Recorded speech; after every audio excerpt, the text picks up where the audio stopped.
We're here. It's Fantasy Author's Handbook. I'm Phil. We're here again. We're still on the 100 book challenge. Oh, the 100 book challenge. We're at number 28. We're 28% of the way through because of mathematics. The 28th book is this, the science fiction novel Imagination and Social Criticism. I have feelings. I have thoughts. Let's talk about this book.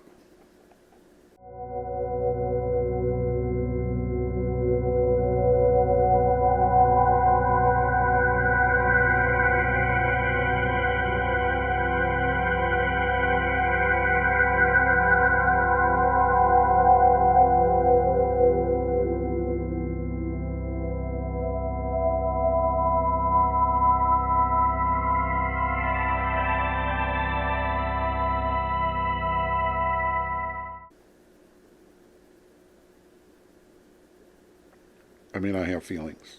Books are supposed to make you feel stuff, you know?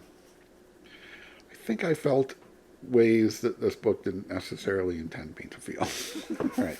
So what is this thing? The science fiction novel Imagination and Social Criticism, collected by Basil Davenport, a name I was not familiar with. But what it does is it showcases 4 essays. These were originally given as lectures at the University of Chicago. I think over the course of the year of 1958, if I'm remembering that correctly.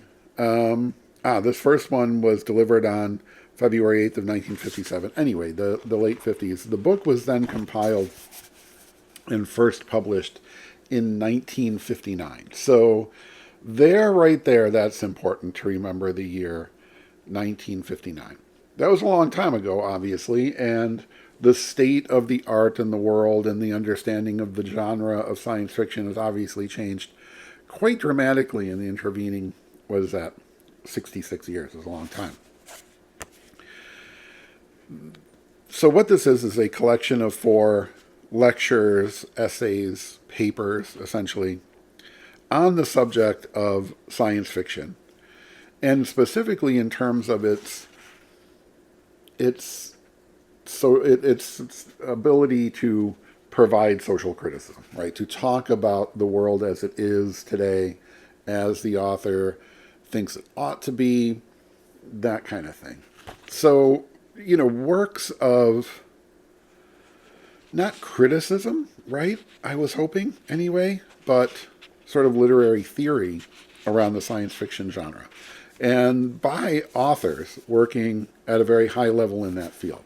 The authors are Robert A. Heinlein, C.M. Kornbluth, Alfred Bester, and Robert Bloch. I have read some Heinlein. I've really liked some and not liked some others. Kornbluth I've read and generally like. Bester I haven't really read much of. Robert Bloch, of course, is really known as a horror author, I think more so. Certainly most widely known as the author of the novel Psycho that then became the Alfred Hitchcock movie. But really, Robert Bloch's science fiction was all in the, I believe was all, or mostly all in the short story realm. Doesn't matter. But in 1959, there were still markets for science fiction. So anyway, this was one of those books I found at a used bookstore, and it leapt off the shelf at me because, right, I see a book like this, and it's like, well, if not me, then who? That's weird. And the paper is very strange, kind of like a heavier gauge paper, not even really a cardstock. Published by who? I don't remember. A much smaller press, Advent Publishers in Chicago. This was the 1969 edition here. Mine is the 3rd paperback printing from October of 1971. It doesn't matter. So this isn't like some valuable artifact. It's not the first edition of anything or whatever. And as such, I marked it up as needed. So, how do I approach this? Because I had some feelings. I underlined, I pulled stuff out for my, what I call, with air quotes, my commonplace book, which is a Word file that I dump stuff in. which I guess is what a commonplace book is anyway, right? So I think the approach to this is just, let me kind of flip through it and talk about what I pulled out. The first essay is by Robert A. Heinlein, and it's called Science Fiction, Its Nature, Faults, and Virtues. Okay? And it starts with Heinlein trying to put forward, or it almost seems like he's flailing around for a definition of science fiction. What is science fiction exactly, right? And he makes this interesting point that I underlined here. To define is to limit. A definition cannot be useful unless it limits. And to me, that's kind of telling, because it says, at least in Heinlein's mind, we have to come to a very concrete understanding of what science fiction is. Otherwise, it isn't anything. Once you say this is science fiction, then that means that science fiction is in this category. To which he then basically goes on to say that what, I don't know that the term had been coined yet, that if it isn't effectively hard science fiction, and if you remember the video where we talked in the same space here in the downtown office about science fiction genres, that for me, science fiction is about a ratio of science to fiction. So that there are some stories that definitely are, say, 9 parts fiction to 1 part science. And so you get stuff like Star Wars or the great Edgar Rice Burroughs Mars novels, where it's really just sort of, yes, it's on another planet. Yes, there are spaceships and ray guns and stuff like that. The explanation for how that stuff works is just sort of like, oh, going to hyperspace ain't like dusting crops, boy. And then they just do it, which is fantastic as far as I'm concerned. Why not, right? And so it's, you get that definition essentially right away. Like, this is going to be science fiction. And then there are some authors who then weight that much more heavily the other way. So it's really like, I've done the research. Authors like Heinlein would do that. Asimov to some degree. Greg Bear often. I'm pointing up there because up above you can't see are some books by Greg Bear. Whatever. But you know what hard science fiction is. And really where that came from is from John W. Campbell and his tenure at the magazine Astounding. This is the book by Alex Navallo-Lee that if you have not read and you're interested at all in the history of American science fiction, this is, absolute must-read. It is extremely entertaining. It is just eye-opening because it really focuses on this one editor who was the person, or at least a person, and was most effective because he was editing Astounding, who said, no, you know what, science fiction is too heavily weighted toward fiction. He was looking at the pulps of the era, going really from the 19-teens forward, where science fiction was a lot of like robots and aliens and ray guns and rocket ships and stuff like that. And in the same way that how does the light speed or hyperspace or whatever function in Star Wars, how long does it really, is just sort of, it doesn't matter. We're going to go and zoom, there's the thing with the stars coming at you and then you're just there, right? How does warp drive really work? We're going to make some fake gobbledygook technobabble around it, but go fast, get to story, right? And Campbell didn't like this for whatever reason. And I think a lot of it was a sense of purpose in the war effort, right? World War II, where if we're going to win this, said this giant cadre of engineers, we are going to win it by engineering our way out of it. We're going to have better airplanes. We're going to invent stuff, like, for instance, the atomic bomb, which Heinlein, in a story that he sold to Campbell, had more or less predicted right while they were working on it. And there was that famous story that you'll read about in here where the FBI actually came to the offices of Astounding and were like, kind of like, how do you know this? Which freaked out both Heinlein and Campbell. Like, what do you mean? It's just, well, we're just pretending that based on all these papers that had been written by all of these various scientists leading up to, in the years leading up to the war. So it was information that was out there, the information that they were actually in, New Mexico working to make this thing happen and then succeeding in making it happen was one of the most closely guarded secrets of all time.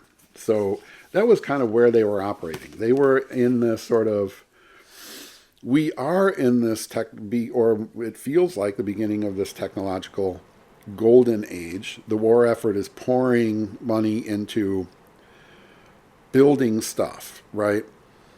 The Germans went with rockets. The Americans went with A-bombs, right? Everybody was trying to build a better, faster airplane, longer ranges for things, right? All sorts of stuff. Drugs were being developed, etc. And so it was Campbell's feeling that, hey, science fiction won't be relevant, at least to adult readers, if it's just blasters and lightsabers, it should be about something. And if it's science fiction, it should be about science. And for them, it was really not so much science, if there's, where that difference is. It was technology, it was engineering. So Isaac Asimov, who was a mathematician, I get it, right? Yeah, let's do that. Heinlein, who was an engineer, that's exactly how my brain works. L. Ron Hubbard, who kind of said he was an engineer, that was a whole other thing. So this is the world that these authors, in particular, the authors, with the exception, I think, of Robert Bloch, really came out of, was that astounding John W. Campbell as editor of Astounding, birth of hard science fiction.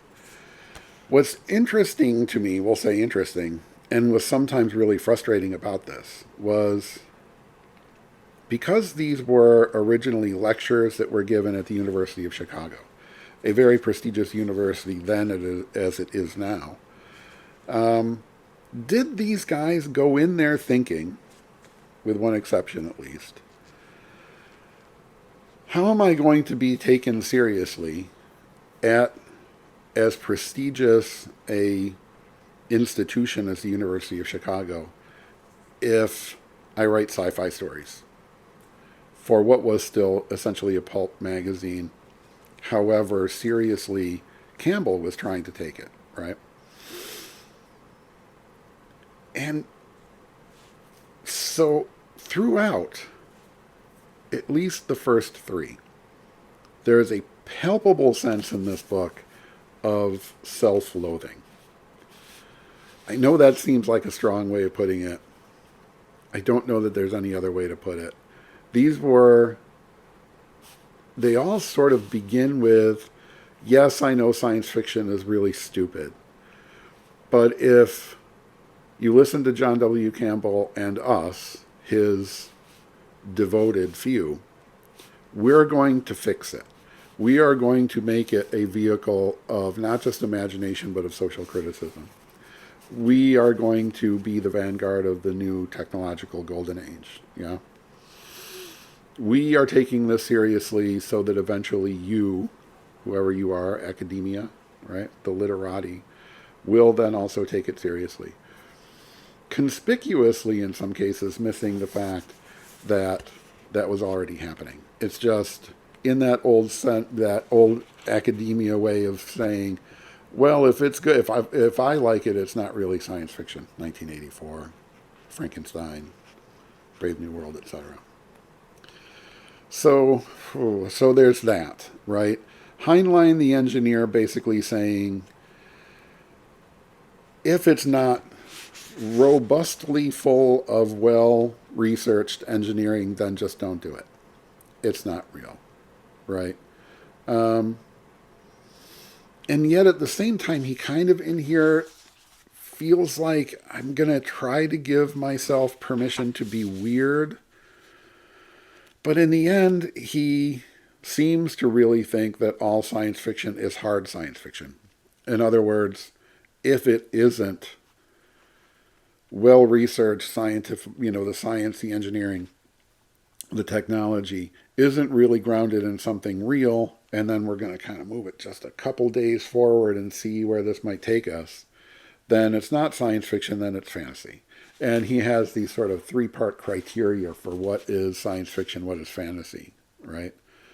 Or what is realistic fiction and what is fantasy fiction.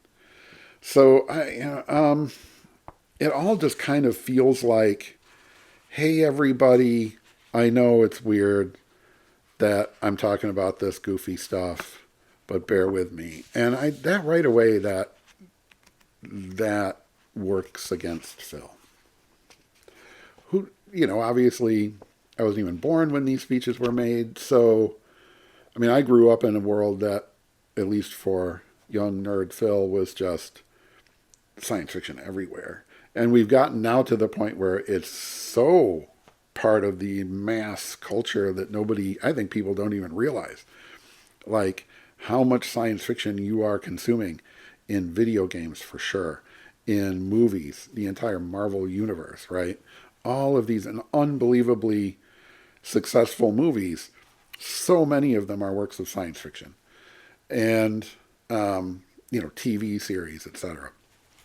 One after another, including stuff that smart people are watching, like Severance and things like that. So here, this is Heinlein's handy short definition of almost science fiction, or almost all science fiction. Okay, I'm going to read this from the book. Ready? Realistic speculation about possible future events based solidly on adequate knowledge of the real world, past and present, and on a thorough understanding of the nature and significance of the scientific method. You may have seen a cut there where the dogs lost it because they heard someone close their car door outside. So that said, basically he's saying if it isn't hard science fiction, it's not science fiction. I have a problem with that. But then maybe we could talk about that, right?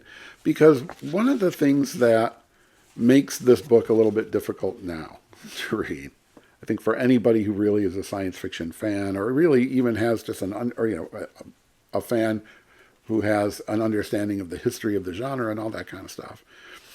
This is 1959. This is like basically a minute before the New Wave, which was authors in the UK like Michael Moorcock, who was, like John W. Campbell, an editor at that point of a magazine. I think it was called New Worlds.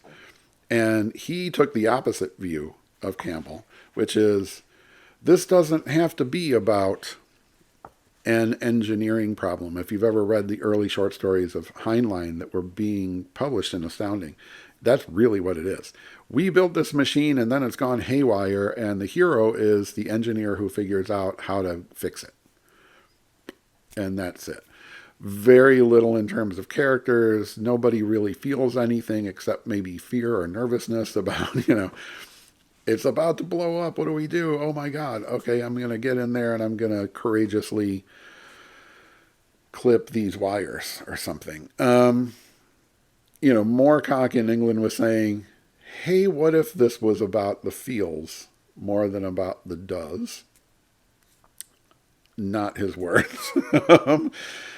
And meanwhile, over here, there were authors who were building on the works of authors who had come before, like Ray Bradbury, who I think was, this extreme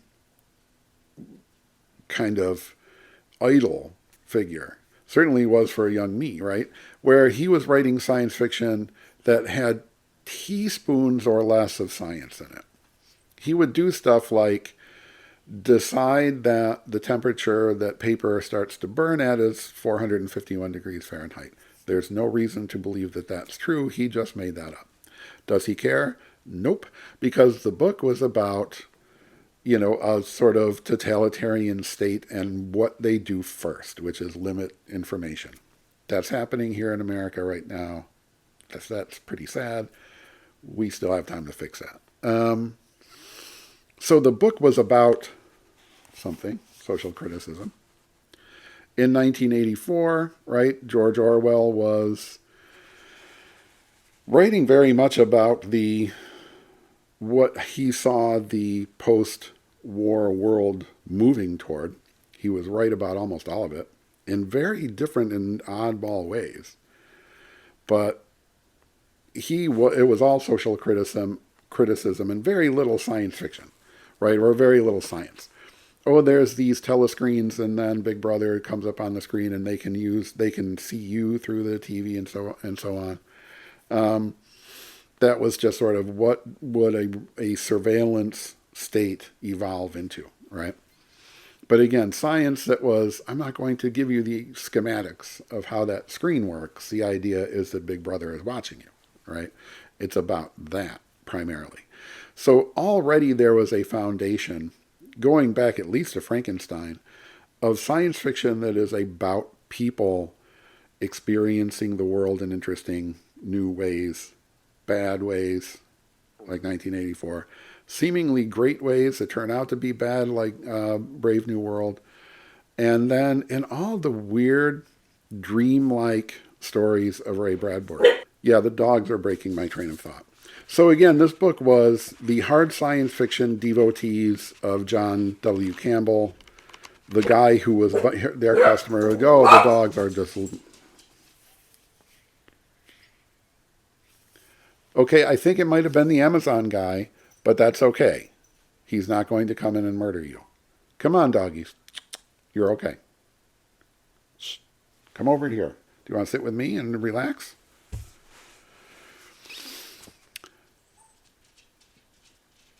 The canine Americans have once again interrupted. We're just going to get back on track here. Anyway, so Heinlein starts the book off, in short, with science fiction is only hard science fiction.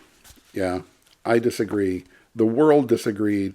Authors like Michael Moorcock, Harlan Ellison, etc., began building out a more grown-up genre. And not in that sort of way that these guys were talking about, which is, hey, we're going to really understand how this works, and then kind of maybe push it a little bit forward. It was more, we don't care how that works. We want to know how this works.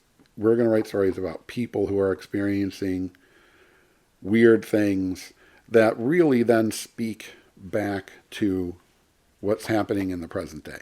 So that's where we got Harlan Ellison. That's where we got Philip K. Dick, or the later Philip K. Dick, where he was out from under this kind of, hey, it has to kind of be about machines, or predominantly about machines, to, we're just going to make this predominantly about humans doing human stuff, and then there might be some machines over here somewhere. Yeah.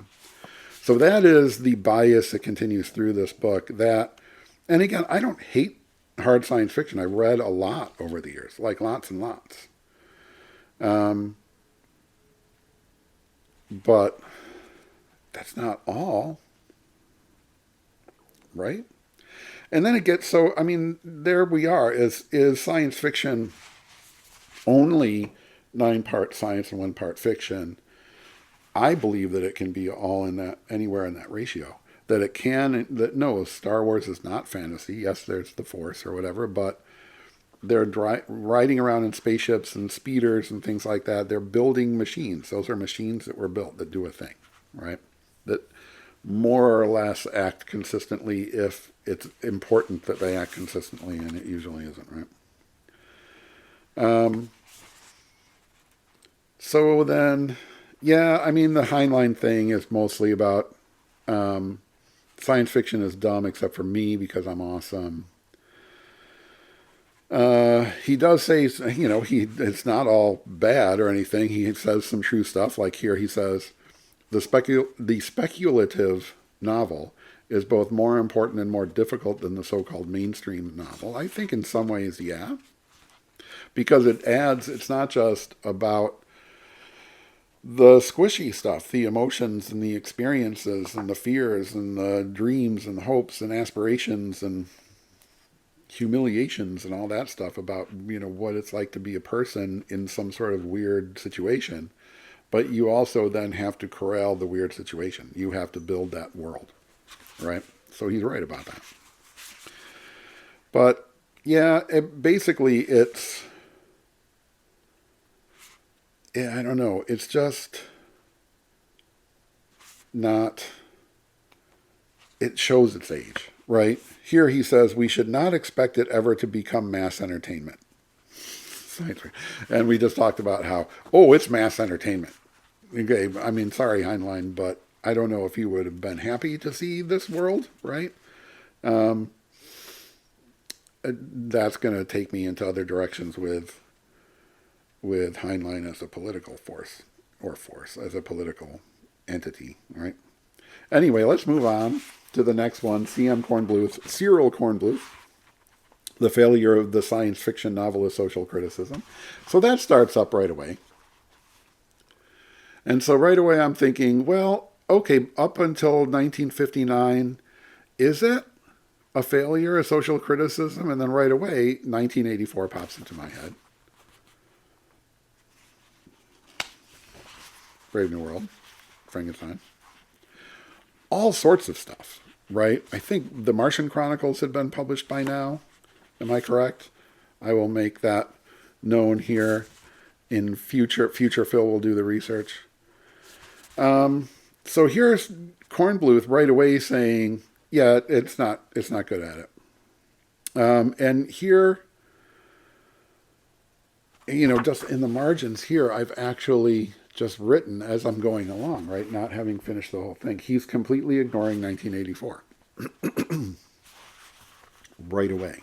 It's like your point breaks down immediately because you've taken the obvious works of social criticism just off the table for some reason.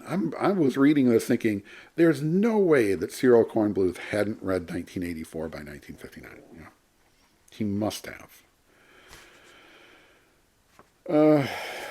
Yeah. So basically he's like, no, science fiction is about, monsters and ray guns and stuff. He does get into world building as symbolism, which I think is important. And, he talks about, there's these 9-foot, what story? There are these 9-foot tall Texans, or they go to some Fort Worth, Texas, it's Fort Worth, Texas in the year 1995. And everybody is 9 feet tall. And here he says, what's the good of it? It makes us think. The 9-foot tall Texans of 1995 ostensibly make us think of the Texans of 1958 and their customs and values. A symbol makes us think about the thing which it symbolizes. He's right. That's really what science fiction and fantasy do. They're about the world that we live in, the authors of these works live in, because we don't actually live in any other world. I felt like for 15 years I lived in the Forgotten Realms. I didn't really, right? I immersed myself in that world, but it was a pretend world. And then ultimately the books were about something else. And not all of them were, huge philosophical treatises. We got to some of those, right? And War of the Spider Queen in particular, and the Water Chorus trilogy, tried to go down that road. But even if it's about, the value of courage and community and loyalty, things like that fantasy kind of gets into those bigger sort of social normative things, then, great. It is about something. And the world is created, or should be, created to serve that greater story good and whatever the theme is that you're actually trying to go for. What are you trying to say with Texans from 1995, the far-flung future of 1995, who are, for some reason, 9 feet tall?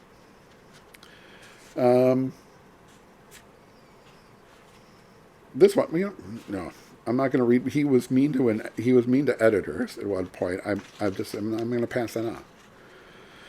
So anyway, near the end of his screed here, Kornbluth finally mentions 1984 and says that Orwell was consciously, deliberately writing 1984 as propaganda. Well, yeah, right. Or I think a case could be made that it was anti-propaganda, that it was saying this is where propaganda goes, so watch out for propaganda, which makes me a little bit curious about where Kornbluth was coming from. And the fact that he begins with science fiction fails as social criticism, period.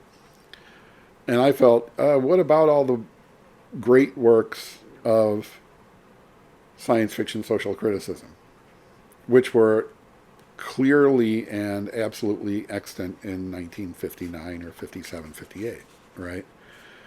So finally he gets to 1984 and then just goes on his merry way dismissing it with like some crazy discount Freud stuff that like, huh? I'm not even going to read it because it just is like, well, obviously Freud, and it gets into a lot of, like, what's just the creepiest, goofiest, way out there Freudian mother thing. Just what are you even talking about? Like, what? Orwell's, Orwell's image of the uterus as a place of torment. I really felt like our man Cyril here is carrying a lot of stuff into this and spreading it around to other people. I just had to react strongly against this line. If I wanted to make some money in a hurry and didn't care how, I'd write a monster story. Write a monster story then. Maybe the monster story will be good. Probably the monster stories that you did write are outliving all of these engineering schematics. Because, a monster story like Frankenstein or Dracula has no legs and will never be taken seriously by anybody. I'm sitting back because I'm exhausted by this. Here, though, it's still really grounded in the John W. Campbell astounding hard science fiction world, where he can't seem to get out of that headspace that, well, science fiction is really dumb and it's about stupid monsters and stuff. But then there was this other one that was definitely a work of social criticism. But if I'm starting my paper saying that science fiction is a failure in terms of social criticism, then I have to dismiss that in some unbelievably obtuse and bizarre way. Then I don't know, man. I have read a bunch of C.M. Kornbluth fiction and thought it was terrific.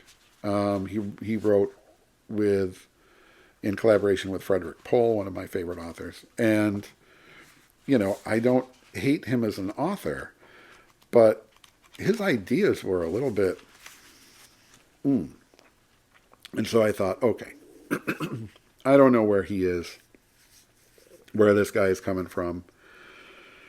We can disagree with each other. And again, this is 1959. Did he change his mind as the decades passed and science fiction became something completely different and very much different from what Campbell at Astounding was trying to put forward and what so far our two authors here have signed on for.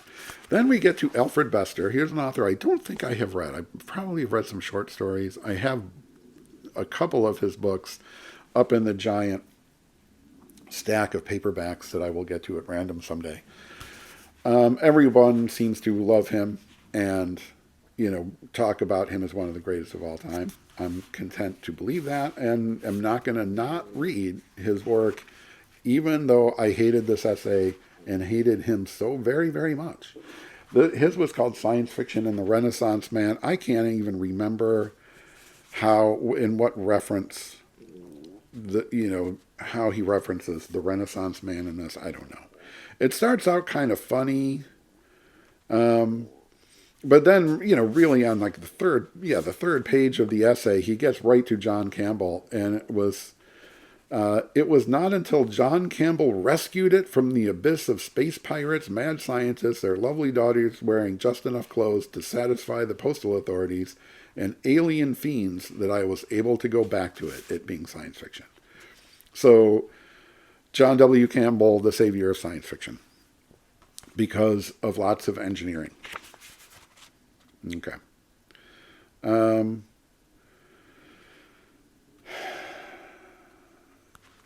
It then descends. It starts to descend to where I wrote in here just rank snobbery all up in here.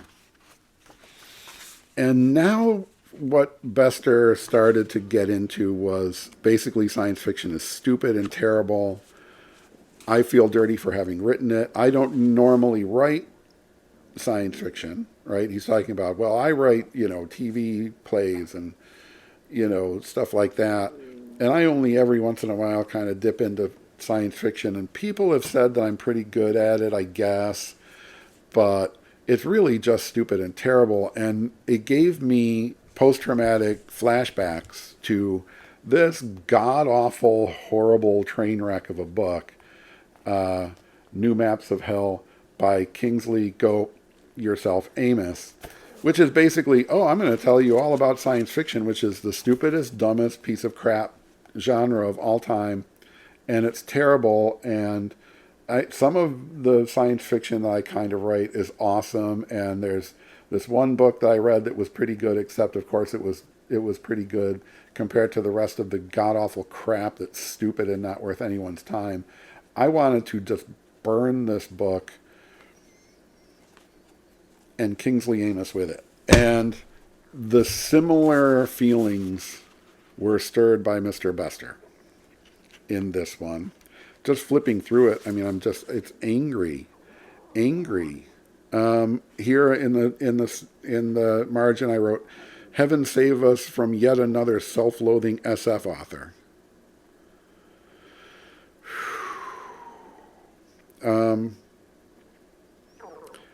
He gets into, the wildly insane sexism appears, right? Where he basically, it just says women can't write science fiction. That's why there are no women writing science fiction except for the women that were writing science fiction all around him that he was just ignoring.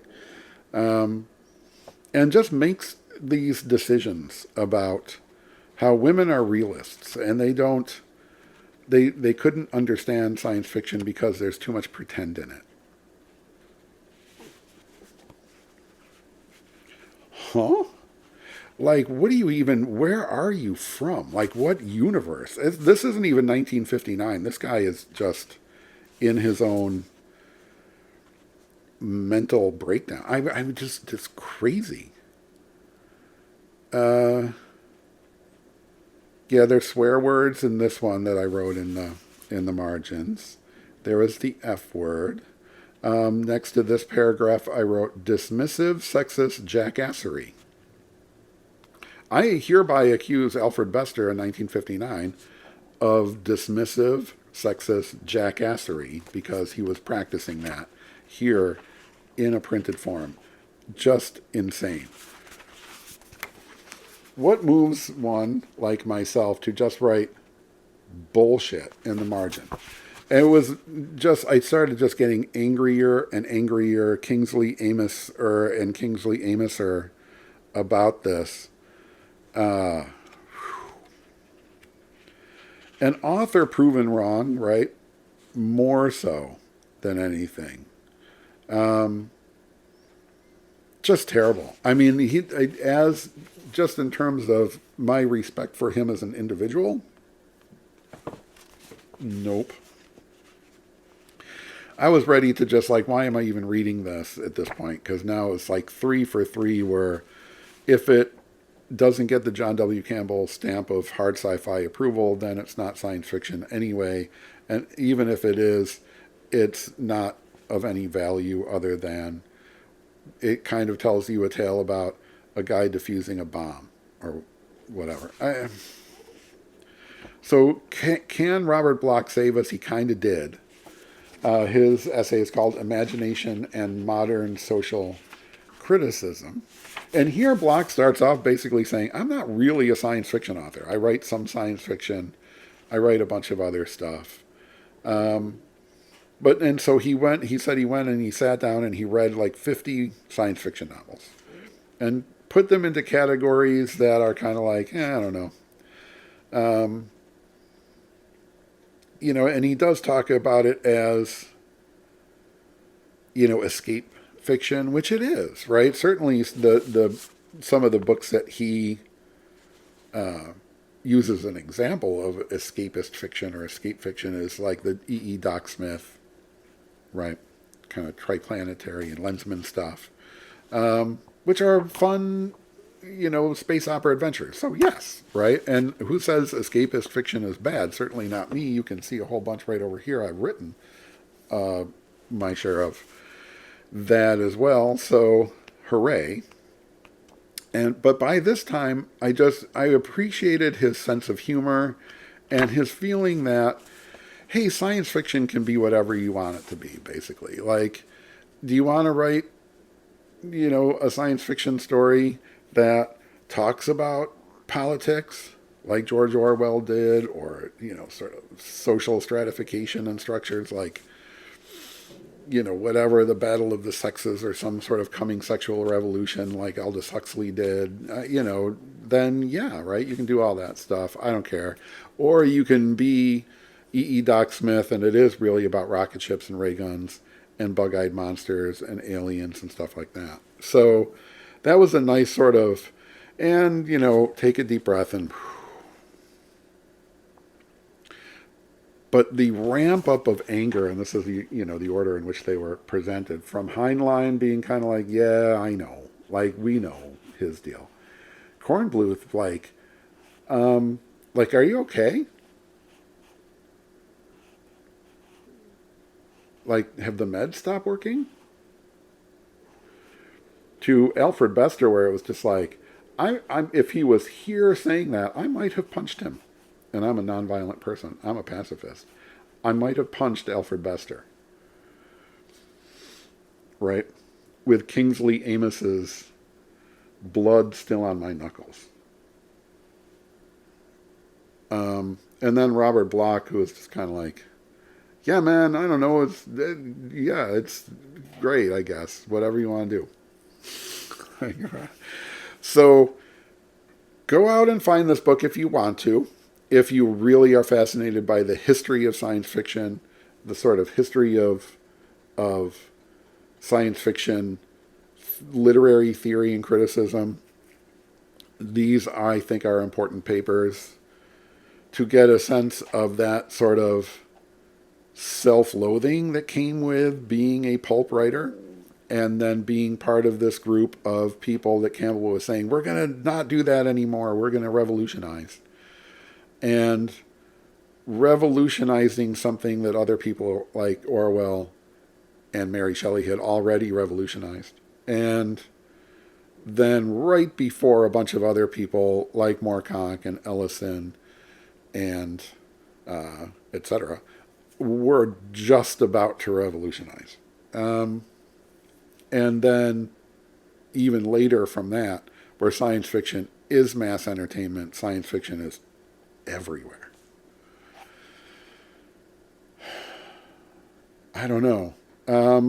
So yeah, if you fall into that very limited group of people who are going to read this like I did as an intellectual exercise, and then maybe have some strong feelings, positive or negative, if you're a big hard sci-fi fan and you're like, no, it's true, right? The best science fiction is I want to see the science, right? Which is great. Then yeah. Clearly, the universe has proven that women can and do and are writing science fiction, were at the time, so I don't know what Kornbluth was on. Oh, man. But this was a wild ride. This was number 28 in the 100-book challenge. I'm reading right along. I finished reading this a while ago. I'm still behind on the videos.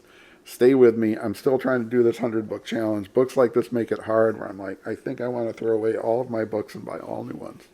because if it includes stuff like that, no, I don't. This has been the science fiction novel, Imagination and Social Criticism, warts and all, here at Fantasy Authors Handbook.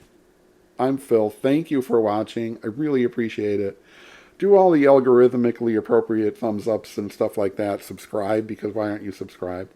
Keeping in mind that everything here at Fantasy Authors Handbook, on YouTube, on the blog, wherever, is free of charge. There are no Patreons. There's no memberships. There's no GoFundMe at the end of this. Okay, then. I've talked way long enough. Subscribe, right? Algorithmically decided next video here. And I'm going to see you next time. Coming up is going to be a fun one.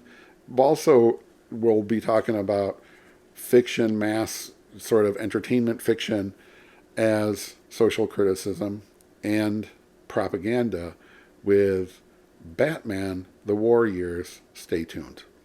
Thank you.